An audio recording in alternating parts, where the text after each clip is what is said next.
Hi guys, and welcome to episode 1 of Think Like a Writer. My name is James Martin, and today I'm going to teach you 4 tips of how to think of big ideas.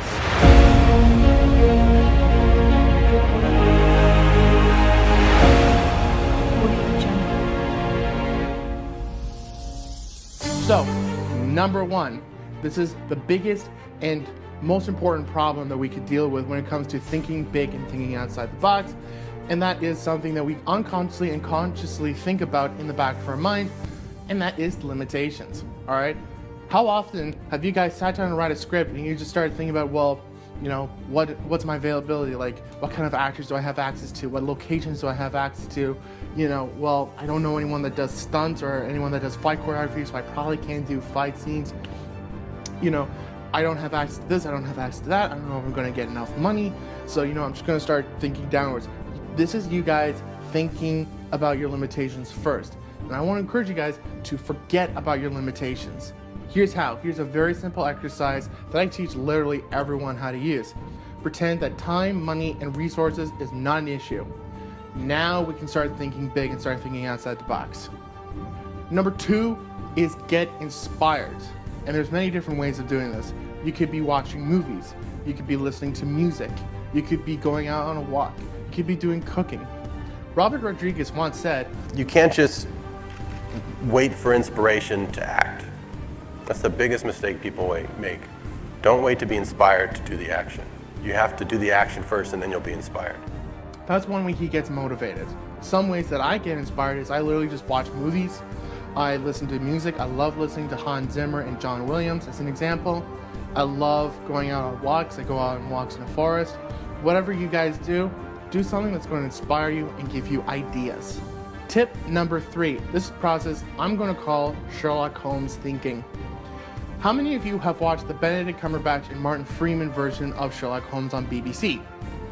Whenever Sherlock Holmes is figuring out a case and figuring out how a certain scenario happened and what characters have been doing, he usually goes into this imagination setting where he imagines a setting and he imagines characters doing something, so that way we can see what's going on in his imagination. But it's like we're seeing everything happen in front of him. That's what I encourage you guys to start doing. So you've got character A, character B, and they need to have a conversation. You're going to sit them down on a bench, on a couch, wherever it is. You're going to sit in the room and you're going to watch both these characters. You can even act them both out. You can be an actor and still talk out your characters and speak as if you were the characters. What is character A saying? What do you see character B saying? And constantly just keep reminding yourself, you know, as if this is happening in real time. What would they naturally say? What direction do you want this to go? When you start figuring that out, then that's another way ideas start forming.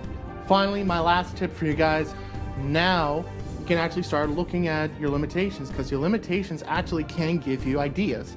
So for instance, let's say you have access to an abandoned barn. That's a resource for you. And if you can shoot in that barn, what can you shoot in there? You can come up with an entire movie, an entire short film, an entire scene that could take place in that abandoned barn.